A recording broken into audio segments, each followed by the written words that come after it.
కోల్కతాలో మంత్రి నారా లోకేష్ పర్యటించారు. పర్యటనలో భాగంగా పశ్చిమ బెంగాల్ సీఎం సువేందు అధికారిని మర్యాదపూర్వకంగా కలిశారు. ఈ సందర్భంగా ఏపీ సంక్షేమ పథకాలు, టెక్నాలజీ వినియోగం, పెట్టుబడుల సాధనలను లోకేష్ వివరించారు. ఏపీ పశ్చిమ బెంగాల్ బంధం మరింత బలోపేతం కావాలని ఆకాంక్షించారు. కోల్కతాలో మంత్రి నారా లోకేష్ పర్యటించారు. పర్యటనలో భాగంగా పశ్చిమ బెంగాల్ సీఎం సువేందు అధికారిని మర్యాదపూర్వకంగా కలిశారు. ఈ సందర్భంగా ఏపీ సంక్షేమ పథకాలు, టెక్నాలజీ వినియోగం, పెట్టుబడుల సాధనలను లోకేష్ వివరించారు. ఏపీ పశ్చిమ బెంగాల్ బంధం మరింత బలోపేతం కావాలని ఆకాంక్షించారు. అలాగే పశ్చిమ బెంగాల్ సంక్షేమ పథకాల అమలు తీరును మంత్రి లోకేష్ అడిగి తెలుసుకున్నారు.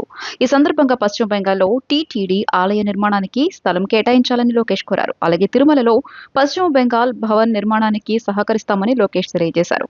మంత్రి లోకేష్ ప్రతిపాదనలపై సీఎం సువేందు అధికారి సానుకూలంగా స్పందించారు. రాష్ట్రానికి మరో ప్రతిష్టాత్మక విద్యాసంస్థ రాబోతోంది. మైసూరుకు చెందిన జేఎస్ఎస్ మహావిద్యాపీఠం తిరుపతిలో ఆఫ్ క్యాంపస్ను ఏర్పాటు చేయనుంది. ఈ మేరకు విద్యాశాఖ మంత్రి లోకేష్ సమక్షంలో ఏపీ ఉన్నత విద్యాశాఖ జగద్గురు శ్రీ శివరాత్రీశ్వర మహావిద్యాపీఠం నిన్న అవగాహన ఒప్పందం కుదుర్చుకున్నాయి. రాష్ట్ర వ్యాప్తంగా తీవ్ర సంచలనం సృష్టించిన గాదే సాయి కృష్ణ అదృశ్యం కేసులో మరో కీలక పరిణామం చోటు చేసుకుంది. కృష్ణలంక పోలీస్ స్టేషన్ పరిధిలో సాయి కృష్ణ మాయమైన ఘటనకు సంబంధించి ఇప్పటికే సస్పెన్షన్కు గురైన మాజీ సీఐ నాగరాజుపై విజయవాడ కృష్ణలంక పోలీసులు కేసు నమోదు చేశారు. కృష్ణలంక పోలీస్ స్టేషన్ పరిధిలో సాయి కృష్ణ మాయమైన ఘటనకు సంబంధించి ఇప్పటికే సస్పెన్షన్ కు గురైన మాజీ సీఐ నాగరాజుపై విజయవాడ కృష్ణలంక పోలీసులు కేసు నమోదు చేశారు. బాధితుడు సాయి కృష్ణ తల్లి విజయలక్ష్మి ఇచ్చిన ఫిర్యాదు మేరకు ఈ చర్యలు తీసుకున్నారు. నిందితుడైన మాజీ సీఐ నాగరాజుపై కృష్ణలంక పోలీసులు పలు తీవ్రమైన 127(4), 127(6), 103(1), 238 బిఎన్ఎస్ సెక్షన్ల కింద కేసు నమోదు చేశారు. సాయి కృష్ణ అదృశ్యంపై విచారణ జరిపేందుకు దర్యాప్తు అధికారి నేడు విజయవాడ రానున్నారు. రాజమహేంద్రవరం ఎస్పీ నరసింహ కిషోర్ ను దర్యాప్తు అధికారిగా నియమించారు. ఆయన తొలుత డీజీపీ హరీష్ కుమార్ గుప్తా, విజయవాడ సిపి రాజశేఖర్ బాబులను కలవనున్నారు. వారితో చర్చించాక కృష్ణలంక స్టేషన్ కు వెళ్లనున్నట్లు తెలిసింది. ఈ నెల 21న నీట్ 2026 పునః పరీక్ష నేపథ్యంలో అప్రమత్తంగా ఉండాలని, ఎలాంటి పొరపాట్లకు తావు లేకుండా విధులు నిర్వర్తించాలని కలెక్టర్ జి లక్ష్మీషా ఆదేశించారు. ప్రశ్నాపత్రాల భద్రత నుంచి పరీక్ష ముగిసే వరకు అన్ని దశల్లోనూ జాతీయ టెస్టింగ్ ఏజెన్సీ నిబంధనలు పాటించాలని ఆదేశించారు. జిల్లాలో మొత్తం 31 పరీక్షా కేంద్రాల్లో ఏర్పాట్లు చేస్తున్నట్లు తెలిపారు. నగరంలోని కలెక్టరేట్లో నీటి నిర్వహణపై కలెక్టర్ జి లక్ష్మీషా నిన్న సమన్వయ సమావేశం నిర్వహించారు. కోఆర్డినేటర్లు, పరిశీలకులు, సూపరింటెండెంట్లు తదితరులకు దిశానిర్దేశం చేశారు. విద్యార్థుల ఉజ్వల భవిష్యత్తును దృష్టిలో పెట్టుకుని బాధ్యతాయుతంగా పనిచేయాలని సూచించారు. ప్రశ్నపత్రాల భద్రత నుంచి పరీక్ష ముగిసే వరకు అన్ని దశల్లోనూ జాతీయ టెస్టింగ్ ఏజెన్సీ నిబంధనలు పాటించాలని ఆదేశించారు. జిల్లాలో మొత్తం 31 పరీక్షా కేంద్రాల్లో ఏర్పాటు చేస్తున్నట్లు తెలియజేశారు. గతంలో పరీక్షకు 3 గంటల సమయం ఉండగా ఈసారి 15 నిమిషాలు అదనంగా సమయం ఇచ్చారని చెప్పారు. మధ్యాహ్నం 2 గంటల నుంచి 5 గంటల 15 నిమిషాల వరకు పరీక్ష ఉంటుంది. అభ్యర్థులను ఉదయం 11 గంటల నుంచి 1 గంట 30 నిమిషాల వరకు అనుమతిస్తారని కలెక్టర్ చెప్పారు. సమయం కంటే ముందే పరీక్షా కేంద్రానికి చేరుకోవాలని సూచించారు. DRO M Lakshmi Narasimha, NEET కోఆర్డినేటర్లు గోపీకృష్ణ, వెంకటేశ్వరరావు పాల్గొన్నారు. స్థానిక సంస్థల ఎన్నికలను త్వరలో నిర్వహించేందుకు ప్రభుత్వం సిద్ధంగా ఉందని అడ్వకేట్ జనరల్ దమ్మాలపాటి శ్రీనివాస్ హైకోర్టుకు నివేదించారు. సమగ్ర కుటుంబ సర్వే పూర్తయిందని, ఆ డేటాను శుక్రవారం నుంచి 2 రోజులు గ్రామ సభల ముందుంచుతామని తెలిపారు. ఈ నెల 24 వరకు ప్రజల నుంచి అభ్యంతరాలు స్వీకరిస్తామని చెప్పారు.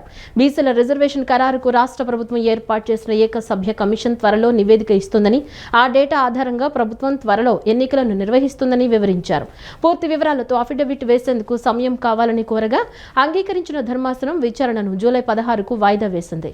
హైకోర్టు ప్రధాన న్యాయమూర్తి justice Lisa Gill, justice R రఘునందరావుతో కూడిన ధర్మాసనం గురువారం ఈ మేరకు ఉత్తర్వులు ఇచ్చింది. 10వ తరగతి అడ్వాన్స్డ్ సప్లిమెంటరీ ఫలితాలు విడుదలయ్యాయి.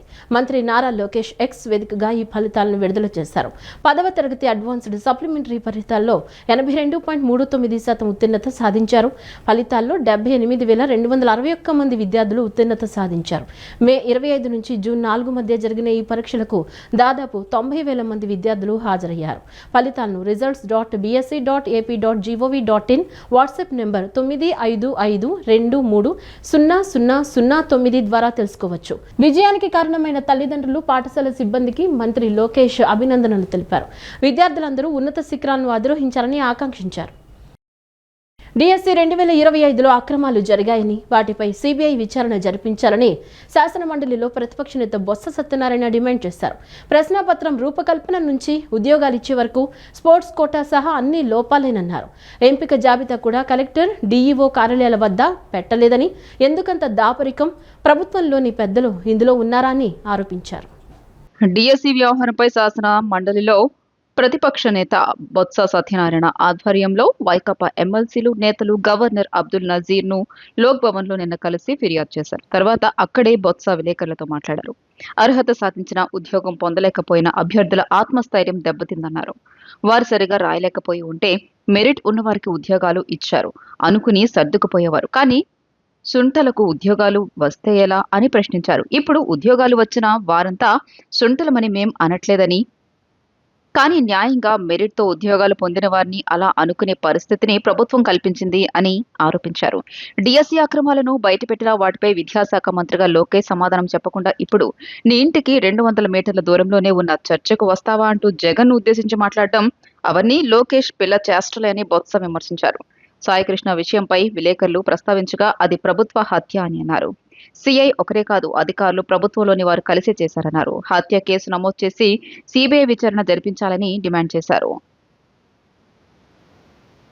ఏదైనా ఒక విషయాన్ని మేము చెప్పినప్పుడు ప్రతిపక్షం కానీ ప్రజలు కానీ ఏ వ్యక్తులైనా ప్రభుత్వం దృష్టి తీసుకొచ్చినప్పుడు ఆధారంతో సహా ఆ ప్రభుత్వం వాటి మీద వచ్చే నిజాన్ని అంటే నివృత్తి చేయాలి. అది ధర్మం, అది వారి బాధ్యత. అప్పుడే వాటి మీద సందేహాలు, అనుమానాలు ఉండవు.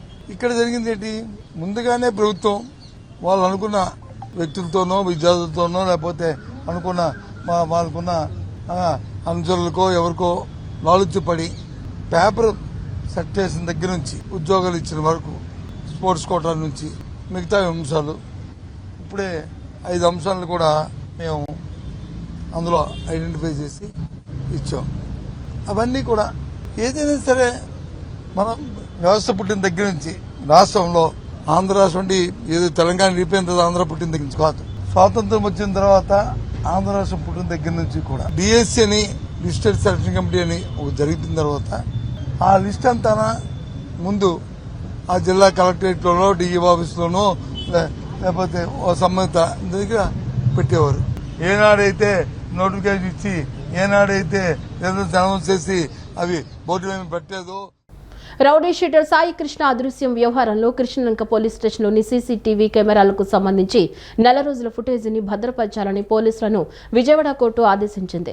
దీంతో పాటు సాయి కృష్ణ తల్లి పేరు మీద ఉన్న 2 ఫోన్ నంబర్ల కాల్ డేటాను సమర్పించాలని ఎయిర్టెల్ను ఆదేశించింది.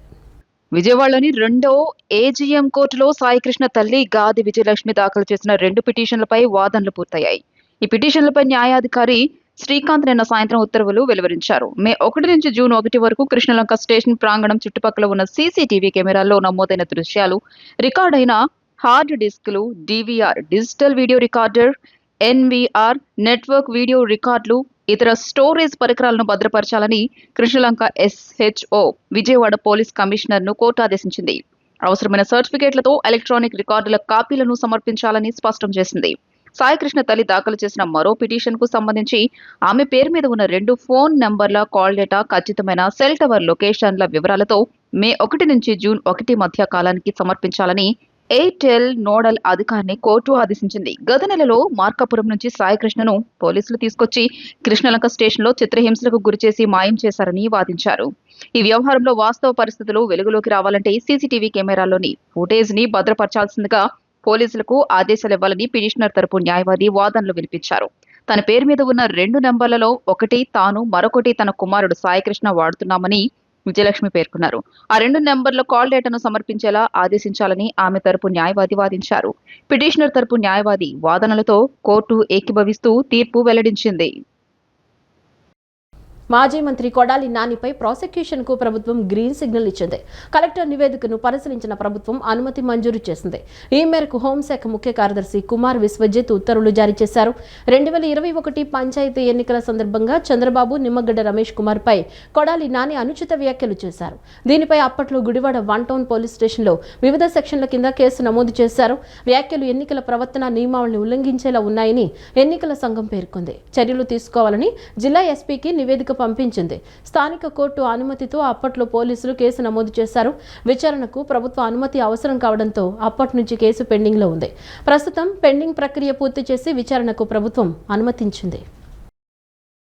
కృష్ణా జిల్లా గుడివాడలోని శ్రీ కళ్యాణ వెంకటేశ్వర స్వామి దేవస్థానం కిరీటం స్కామ్కు సంబంధించిన నివేదికను ప్రభుత్వానికి అందజేశామని, మరో 10 రోజుల్లో దేవస్థానాన్ని పబ్లికేషన్ చేస్తామని దేవాదాయ శాఖ ఏసీ లలిత తెలిపారు. కమిటీ సభ్యులు నోటీసులు తీసుకున్నా తీసుకోకపోయినా ప్రక్రియ ఆగదన్నారు. దేవాదాయ ధర్మాదాయ శాఖ నిబంధనల ప్రకారం దేవస్థానం ఖచ్చితంగా స్వాధీనం చేసుకుంటామన్నారు. కృష్ణా జిల్లా గుడివాడలోని శ్రీ కళ్యాణ వెంకటేశ్వర స్వామి దేవస్థానం కిరీటం స్కామ్ లో కీలక మలుపు చోటు చేసుకుంది. దేవస్థానాన్ని స్వాధీనం చేసుకోబోతున్నట్లు దేవాదాయ శాఖ జిల్లా ఏసీ లలిత ప్రకటించారు. గుడివాడలో పర్యటనలో భాగంగా ఏసీ లలిత పలు ఆలయాలకు వెళ్లారు. జగన్నాథపురంలోని ఓ ఆలయంలో ఏసీ లలితను శ్రీ కళ్యాణ వెంకటేశ్వర స్వామి దేవస్థానం చైర్మన్ పోకూరి మోహన్ రావు, టీడీపీ నేత గోకవరపు సునీల్ కలిశారు. ప్రైవేట్ దేవస్థానంలో ఎవరు చెప్తే విచారణ చేస్తారని ఏసీని అడగ్గా ప్రభుత్వ ఆదేశాలతో విచారణకు వచ్చామని రికార్డులు చూపిస్తే ఇలా జరిగేదే కాదన్నారు. కళ్యాణ వెంకటేశ్వర స్వామి దేవస్థానం ప్రైవేట్ ఆర్గనైజేషన్ అధీనంలో ఉందని, స్వామివారి కిరీటాన్ని చైర్మన్ కమిటీ తాకట్టు పెట్టారని విచారణలో తేలిందని ఏసీ లలిత తెలిపారు. రాజేంద్ర అండ్ బ్రదర్స్ వద్ద తాకట్లో ఉన్న కిరీటం 24 గంటల్లో రికవరీ చేసి భద్రపరిచామన్నారు. విచారణ నివేదిక ప్రభుత్వానికి అందజేశామని, టెంపుల్ పబ్లికేషన్ ప్రక్రియ మొదలవుతుందన్నారు. మరో 10 రోజుల్లో దేవస్థానాన్ని పబ్లికేషన్ చేస్తామని, కమిటీ సభ్యులు నోటీసులు తీసుకున్నా తీసుకోకపోయినా ప్రక్రియ ఆగదన్నారు. మాకు ఆ విషయం తెలిసేసరికి మేము ఇమీడియట్ గా వచ్చి వెళ్ళాము. గవర్నమెంట్ నుండి మాకు సర్క్యులర్స్ వచ్చినాయి. బేసింగ్ ఆన్ సర్క్యులర్స్ మేము వెళ్ళి అక్కడ ఎంక్వైరీ చేసాము. అయితే అక్కడ ఉన్న మొత్తం అంతా ఎంక్వైరీ చేస్తే నిజంగానే ఆ కిరీటాన్ని తీసుకొని ఆ చైర్మన్ గారు వాళ్ళు సభ్యులు దాన్ని ఒక వ్యక్తి దగ్గర, రాజేంద్ర అండ్ బ్రదర్స్ అనే ఒక వ్యక్తి దగ్గర తాకట్లో పెట్టినట్టుగా మాకు తెలిసింది. ఆ తెలిసిన తర్వాత మేము దాన్ని రికవరీ చేసాము. వితిన్ 24 అవర్స్ లో ఆ విగ్రహాన్ని, ఆ కిరీటాన్ని రికవరీ చేసి అయితే సేఫ్ కస్టడీలో పెట్టాము. టోటల్ రిపోర్ట్ అంతా మేము గవర్నమెంట్కి సబ్మిట్ చేయడం జరిగింది. త్రూ గవర్నమెంట్ మాకు మెమో పంపించారు ఆ టెంపుల్ పబ్లికేషన్ చేయమని. ఆ డ్యూ ప్రాసెస్లో ఉందండి. As early as possible within ఈ వీక్లో ఆ టెంపుల్ని కూడా మేము పబ్లికేషన్. మన పురాణాలు, కథలు మరియు మన నేల వెనుక దాగి ఉన్న కొన్ని రహస్యాలను పరిచయం చేసే విధంగా ఉంటుందని నాగబంధం చిత్ర నాయకుడు విరాట్ తెలిపారు. డివోషనల్ ఎలిమెంట్స్తో పాటు సనాతన ధర్మం యొక్క విలువలను చాటి చెప్పే అద్భుతమైన కథాంశంతో ఈ చిత్రం రూపుదిద్దుకుందని స్పష్టం చేశారు. జూలై 3న విడుదల కానున్న ఈ సినిమా ప్రేక్షకులను థియేటర్లలో ఒక సరికొత్త లోకంలోకి తీసుకువెడుతుందని విరాట్ ధీమా వ్యక్తం చేశారు. తెలుగు చలనచిత్ర పరిశ్రమలో సరికొత్త సంచలనానికి తెరలేపుతూ తెరకెక్కుతున్న నాగబంధం చిత్ర యూనిట్ విజయవాడ నగరంలో సందడి చేసింది. అనంత పద్మనాభ స్వామి రథయాత్రలో భాగంగా ప్రత్యేకంగా అలంకరించిన వాహనంపై స్వామివారి ప్రతిమను ఏర్పాటు చేశారు. స్వామివారిని దర్శించుకునేందుకు భక్తులు, ప్రజలు భారీగా తరలివచ్చి సెల్ఫీలు, ఫోటోలు దిగారు. ప్రమోషన్ లో భాగంగా తొలుత ఇంద్రకీలాద్రిపై కొలువై ఉన్న కనకదుర్గమ్మ వారిని దర్శించుకుని అమ్మవారి పాదాల చెంత సినిమా ప్రమోషన్ కార్యక్రమాలను ఘనంగా నిర్వహించారు. ఈ కార్యక్రమంలో ఆలయ చైర్మన్ బొర్రా గాంధీ పాల్గొని స్వామివారికి పూజలు గావించి చిత్ర యూనిట్ కు ప్రత్యేక ఆశీస్సులు అందించారు. ఈ సందర్భంగా చిత్ర నాయకుడు విరాట్ మాట్లాడుతూ విజయవాడ నగరంలో సినిమా ప్రమోషన్స్ జరుపుకోవడం ఎంతో ఆనందంగా ఉందని హర్షం వ్యక్తం చేశారు. తమ చిత్రానికి ఆశీస్సులు అందించిన ఆలయ చైర్మన్ గాంధీ ప్రత్యేక కృతజ్ఞతలు తెలియజేశారు. భారీ యాక్షన్ సీక్వెన్స్లు, భావోద్వేగాలు, ఫైట్స్ వంటి అన్ని వాణిజ్య హంగులతో పాటు సనాతన ధర్మ విలువలను సమ్మిళితం చేసి ఈ స్టోరీని తెరకెక్కించినట్లు తెలియజేశారు. ఇప్పటికే విడుదలైన టీజర్ కు ప్రేక్షకుల నుంచి అద్భుతమైన రెస్పాన్స్ వచ్చిందని, నేడు చిత్ర ట్రైలర్ ను విడుదల చేయబోతున్నామని ప్రకటించారు. ప్రేక్షకులందరూ ట్రైలర్ ను వీక్షించి జూలై 3న థియేటర్లోకి రాబోతున్న ఈ సినిమాను పెద్ద విజయవంతం చేయాలని కోరారు. దర్శకుడు అభిషేక్ నామా, నిర్మాతలు నిషితా కిషోర్ ఎంతో ఫ్యాషన్ తో ఈ సినిమాను నిర్మించారని కొనియాడారు. హీరోయిన్ నభా నటేష్ కొన్ని అనివార్య కారణాల వల్ల ఈ కార్యక్రమానికి రాలేకపోయారని, చిత్రంలో ఐశ్వర్య మీనన్, దక్ష నగార్కర్ కూడా కీలక పాత్రలు పోషించారని తెలిపారు. అనంతరం చైర్మన్ గాంధీ మాట్లాడుతూ దుర్గమ్మ సన్నిధి నుంచి చిత్ర ప్రమోషన్స్ ప్రారంభించడం సంతోషంగా ఉందన్నారు. ఈ చిత్రం తప్పక విజయం సాధిస్తోందని ఆయన ఆశాభావం వ్యక్తం చేశారు. మన నెక్స్ట్ జనరేషన్స్కి మన మన పురాణాలు కానీ మన కథలు కానీ మన స్టోరీస్ మన నేలలో వెనుకున్న దాగున్న కొన్ని కథలు అక్కడి నుంచి తీసుకొని చేసిన స్టోరీ అన్నమాట. మన నెక్స్ట్ జనరేషన్స్కి ఒక డివోషనల్ కానీ ఒక సనాతన ధర్మం గురించి చెప్పే విలువల గురించి ఉంటుంది ఈ సినిమా థియేటర్లో ఒక కొత్త వరల్డ్లోకి తీసుకెళ్తుంది. హెవీ యాక్షన్స్, ఎమోషనల్, ఫైట్ అన్నీ ఒక మన సనాతన ధర్మ విలువలు అన్నీ కమ్మగూర్చిన ఒక స్టోరీ అన్నమాట ఇది. ఇప్పటికే టీజర్కి బాగా రెస్పాన్స్ వచ్చింది. రేపు 19న ట్రైలర్ రిలీజ్ కాబోతోంది. మీరు ట్రైలర్ని చూసి జూలై 3న సినిమాని ఎంకరేజ్ చేస్తారని కోరుకుంటున్నాను. మా డైరెక్టర్ అభిషేక్ నామా గారు ఈ సినిమాని ఎంతో ప్యాషన్గా తీశారనమాట. అండ్ మై ప్రొడ్యూసర్స్ నిషితా గారు అండ్ కిషోర్ గారు కూడా ఎంతో ప్యాషనెట్గా ఈ సినిమాని ప్రొడ్యూస్ చేశారనమాట. వందల మందితో బ్యూటిఫుల్ షాట్స్, మరి మంచి మంచి తారాగణంతో మరి ఆ డైరెక్టర్ అభిషేక్ గారు చేశారు. చాలా నాకు నచ్చింది. ఆ షాట్ చూపిస్తే అది నన్ను పిలిచారు, కావాలని ఇక్కడికి మీరు రావాలి, మీరు ఇక్కడ దయచేసి మీరు ఒకసారి వచ్చి అనంత పద్మనాభం చూసి దర్శించి మాకు మెసేజ్ ఇవ్వాలి అని చెప్పి నేను ఇక్కడ రావడం జరిగింది. నేను మన సాయి విరాట్కి అభినందనలు తెలుపుకున్నాను. గ్యారంటీగా ఇది నెంబర్ 1 సక్సెస్ అవుద్ది, అవ్వాలని కోరుకుంటున్నాను. ఆ తల్లి దుర్గాదేవిని. ఈ వార్తలు ఇంతటితో సమాప్తం. నమస్కారం.